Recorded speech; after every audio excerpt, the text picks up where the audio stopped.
Hey guys, it's that PU crew of Spinda and Raichu bringing you a brand new series we like to call Nidoking of the Court, an AML spin of Around the Rhyhorn from the GBA. So if you guys are pumped for the new show on the channel, make sure to hit that like button. And now, without further ado, let me introduce our lovely guest this evening. First off, we have the thick club-wielding Marowak, Mr. Roggenboggin. What's rockin' and rollin', everyone? Roggenboggin here. As well, we have the sexiest of all the Pikachus, the Shoe Warrior. What's going on, everybody? I am the Shoe Warrior. So what Nidoking of the Court is a, you could say, AML debrief of what happens over the weeks. We're going to discuss a topic during the show, and our two guests will be able to voice their opinions on what the topic is, as well as me and Flash, giving some insightful feedback on what they're saying, kind of bouncing ideas back and forth. And without further ado, Flash, what's the topic for the week? Today's topic is upsets and expectations. We've seen some pretty big upsets throughout the first 2 weeks. So, Shu, we'll start off with you. Based off of this, what do you have to say about all that? I would like to say I got one of the first upsets of the entire season by beating one of the expected favorites of the whole AML coming in, Fuzz. Actually, if we look at some of the schedules, and not schedules, but the records of people that are in, you'd be surprised to see who's 2-0, who's 0-2, who's got the great differential. Because I got to point it out right now, that division that everyone was saying was going to be super scary, they're all 0-2. That's very true. I didn't expect that at all. Yeah, that's like shocking. Could you imagine if it was a division drop of all four of those guys to PABA or something?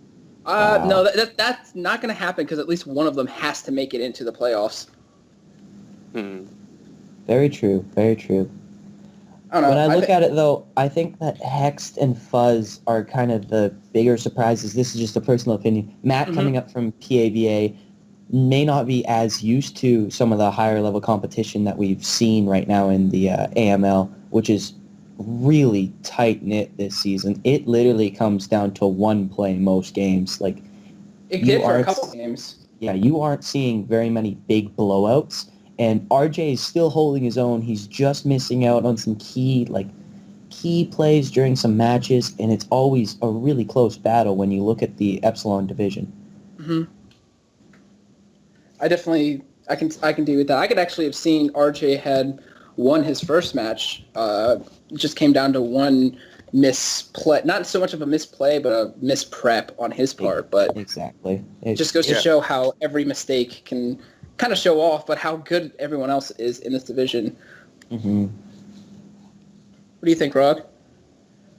Well, absolutely. I think within the first 2 weeks, we've certainly seen our fair share of upsets. You did a really good job of covering Fuzz and Hex, the guys who people kind of played out to be some of the higher-tiered battlers that were going to do really well this season. I'm more so impressed with some of the surprising upsets we've seen with coaches who people are kind of sleeping on. More specifically, I think Buzz and Salty, really.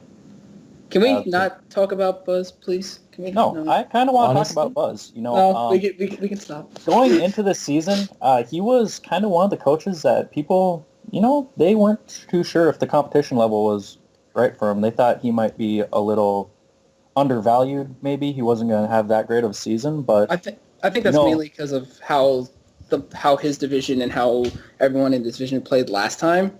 I think that was the big reason for it. Very strong division that Buzz is in. He's currently in the Sigma division with Medi, Rog, and Owen, so some big, hard, scary players in there. But Buzz is going into the season, he was not someone I was going to expect to lead our division, but I gotta say, I'm very impressed with how well he's been playing, and it really doesn't look like he's going to be slowing down anytime soon. So, do you know who he plays next? I believe it's RJ, so I could see Buzz definitely coming out victorious in that battle, but I have no doubts on what RJ can do. If he's on, he's on. If he's off, he's off. That's the great thing about the AML.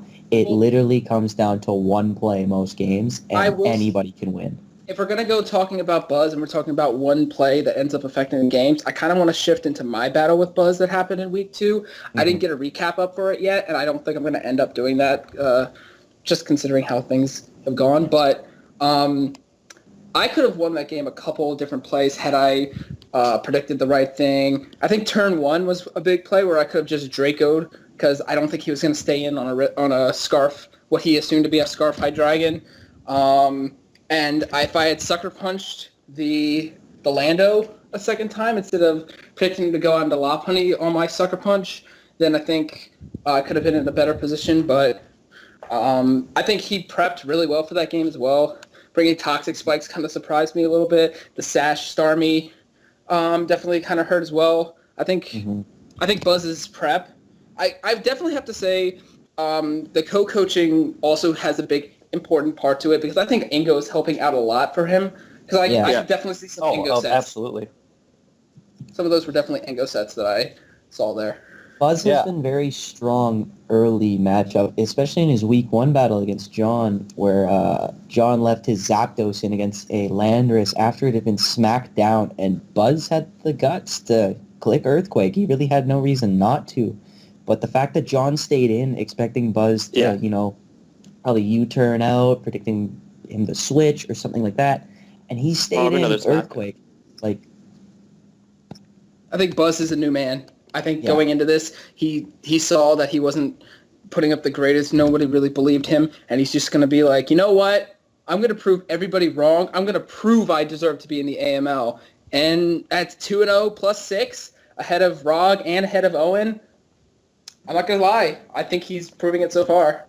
Absolutely. I think, it just goes to show with all of his wins, he's doing so in a surprisingly dominating fashion because, Week 1, he had to face the AML Season 2 champion, and, I don't think anyone really thought he was going to come out on top of that, and he ended up walking away with 5-0. I think only one person voted for Buzz in the pick'ems for that week.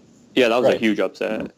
Yeah, and I think it just kind of goes to show just, like, the competition level of this season, because, any one play can change the flow of the match.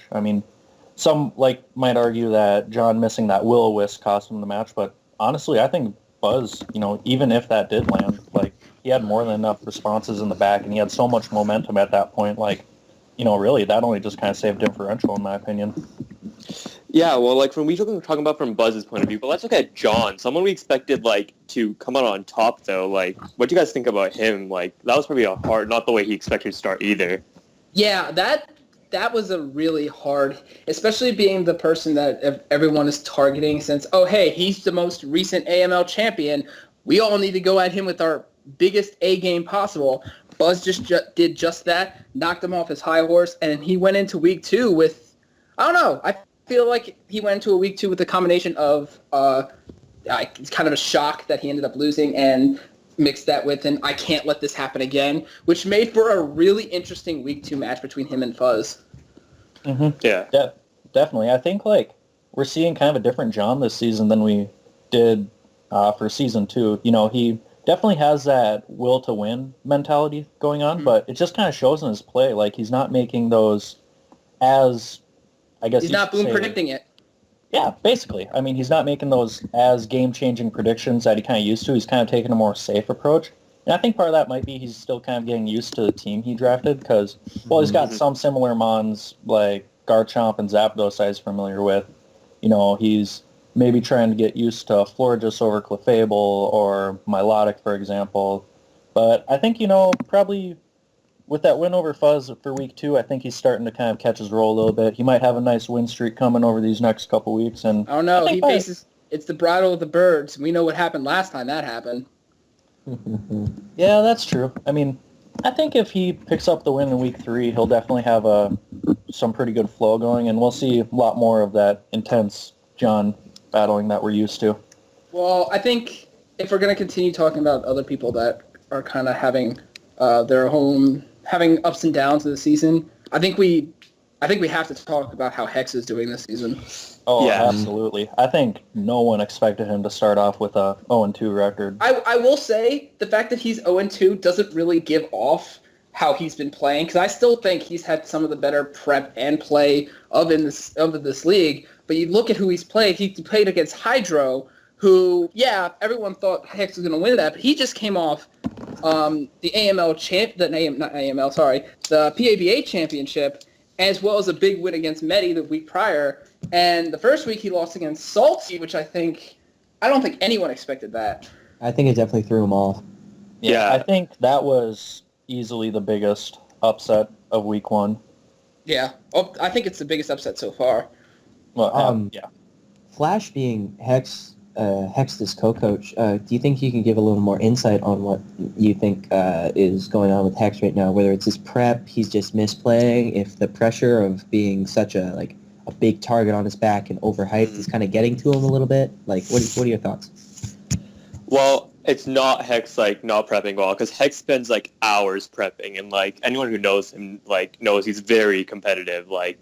He will not try and lose on purpose or try and not do his best. He's been prepping with me for practice battles and such, and he's been trying a lot. He's been trying to get for all the different possible sets his opponent would bring. He goes in thinking, if I was in this position, what would I bring? And I feel like that's what really is getting him right now, and we've had a discussion about this too.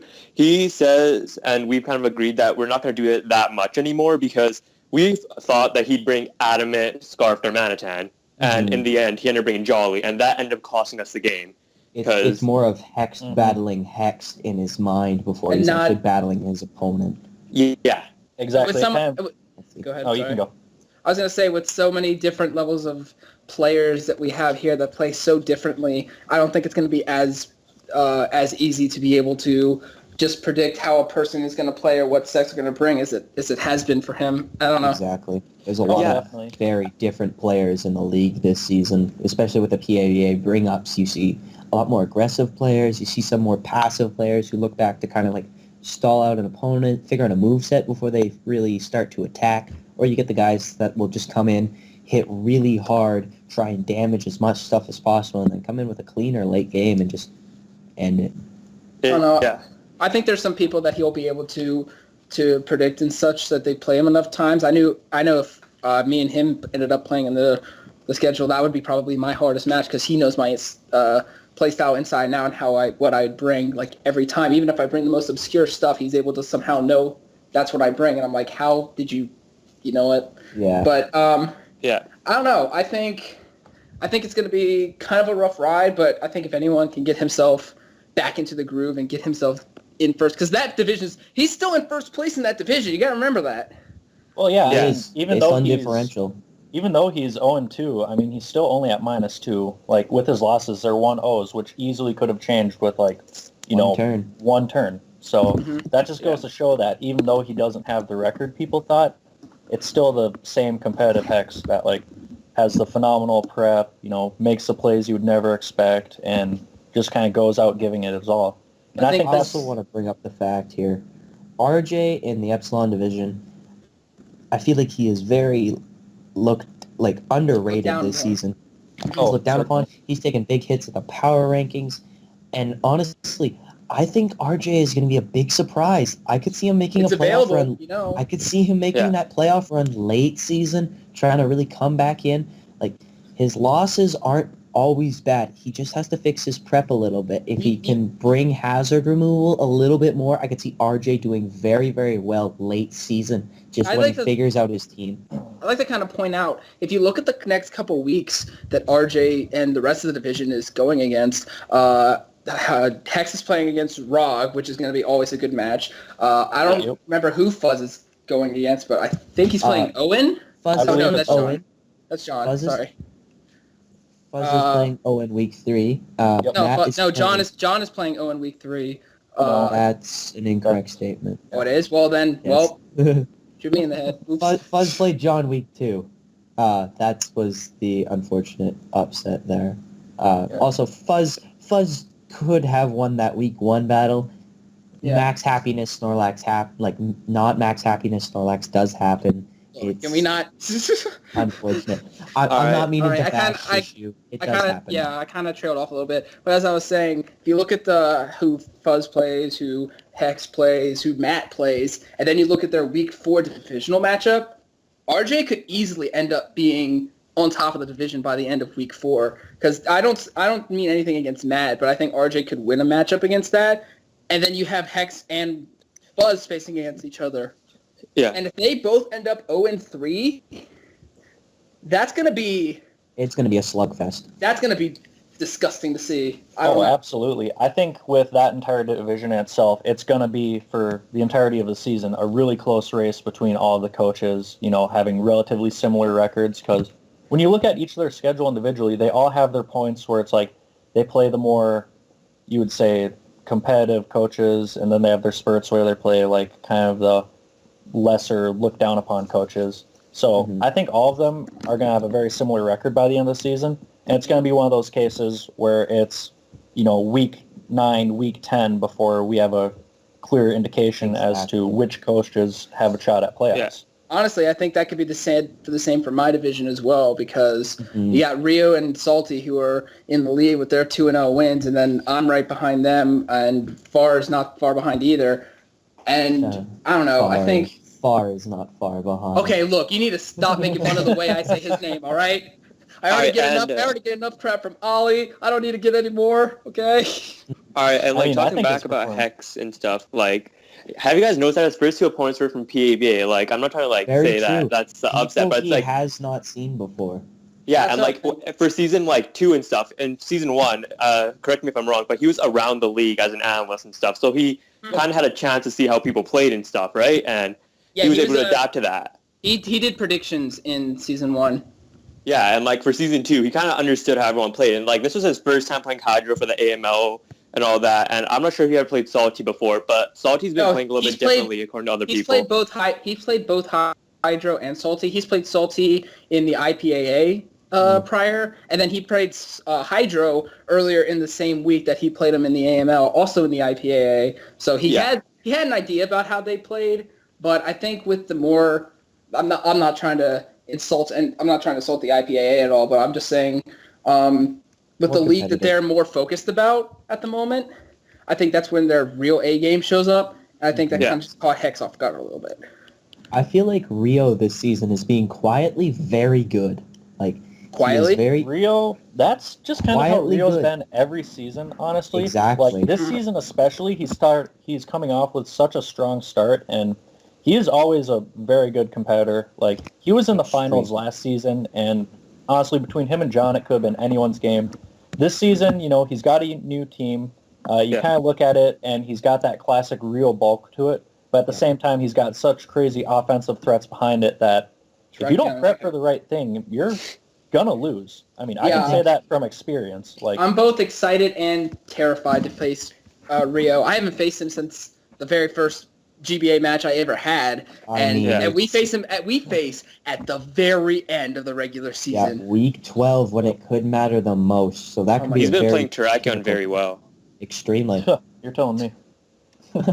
For Rock.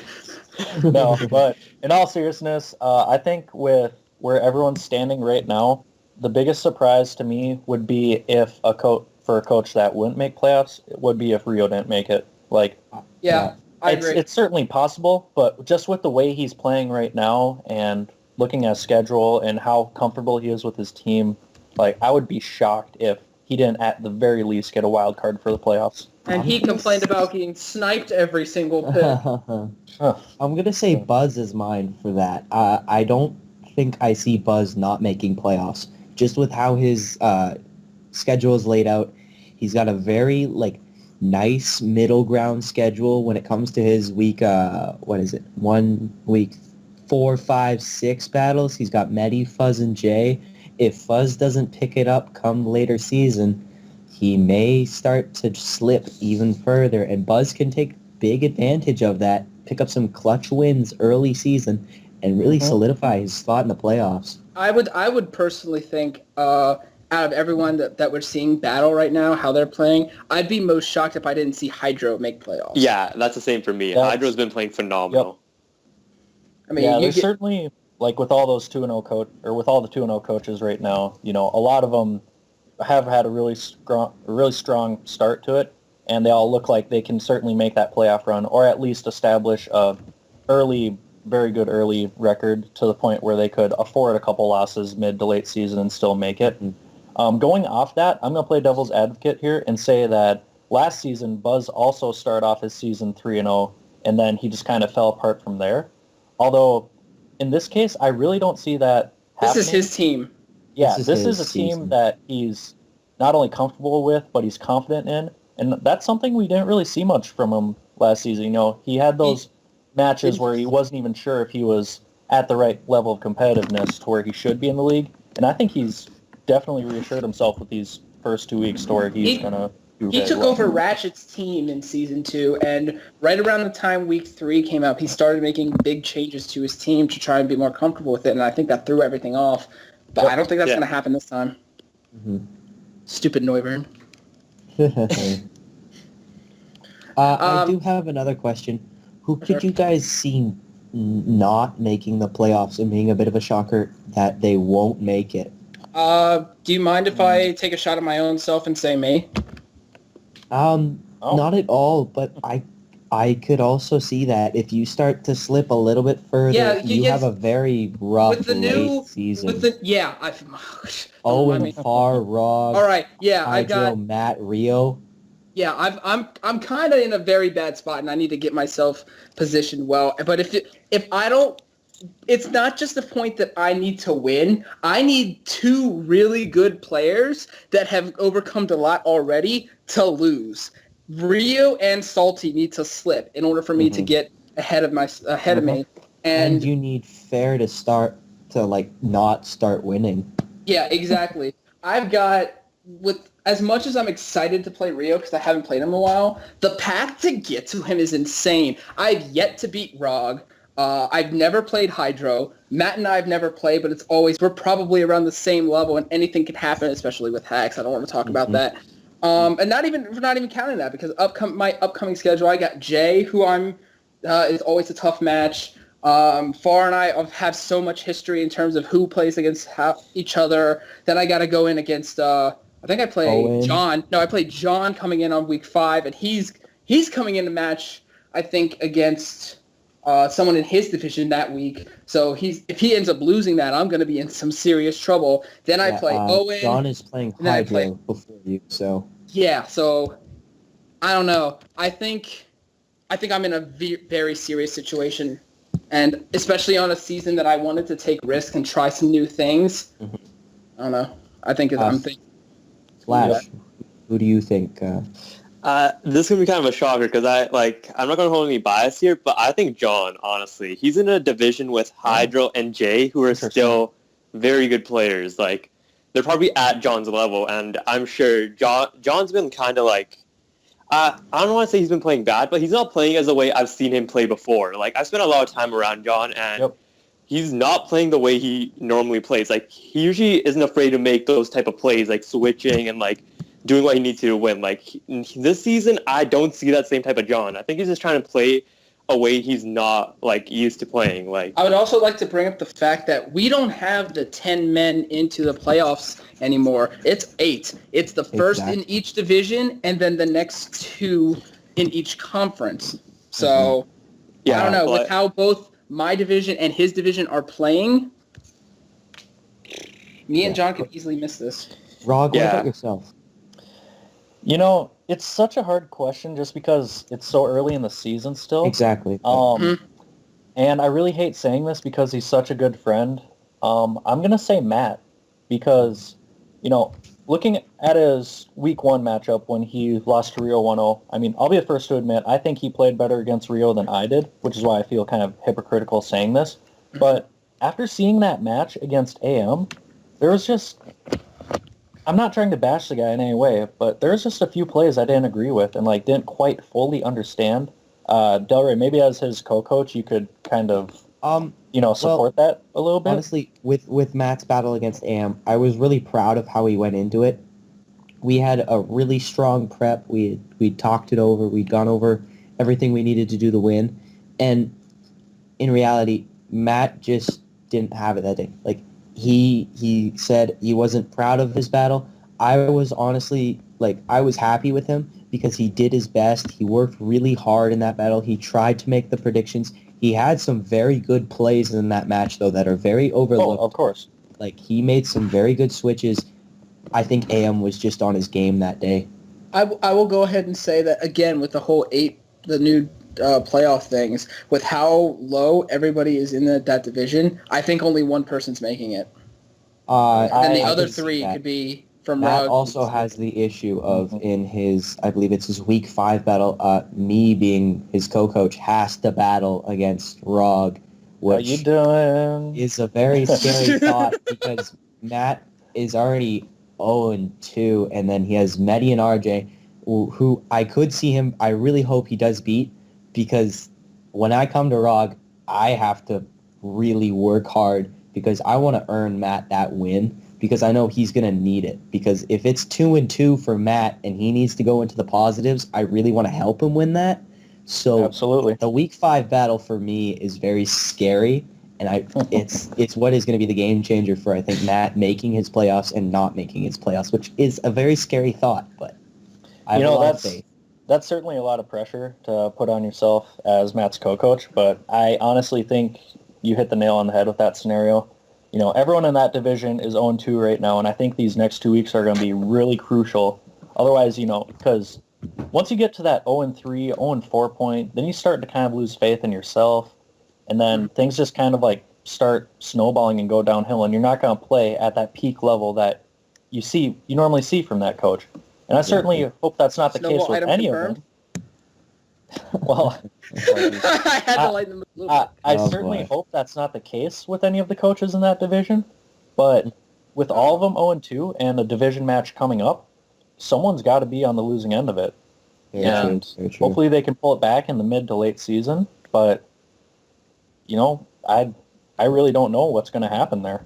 It's going to be crazy. That's all I can say. My little prediction for I wouldn't be surprised if they didn't make the playoffs, and this is not, I do not mean to offend him by this. Honestly, Salty, I feel like, is kind of I think he's on gonna a slip. bit of a, I feel like he's on like that peak moment, like early season. He's really confident. I think he could start to slip late season, though. Well, here's it. Okay. Hen is playing for him this week. Exactly. And that's a battle against AM. He then faces Shu, who is going to... I face. No, he does face me. Yeah, Wow. he faces that's you week division 4. He has Shu, and then he has Hydro, and Matt week 6. And if Matt doesn't get that week 5 win with me, he's going to be out for blood come week 6. And then he faces Rog, Rio, Owen, and John.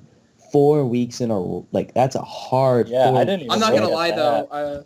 After John said he thought Salty was going to go 0-12, I think Salty's going to try and destroy him for that. He's gonna work really hard, and I think Salty should. I hope he proves me wrong, but if he's on this high of a peak, I could see him falling off very soon. Just don't teeter Yeah. on that edge, or else you're going to collapse. Exactly.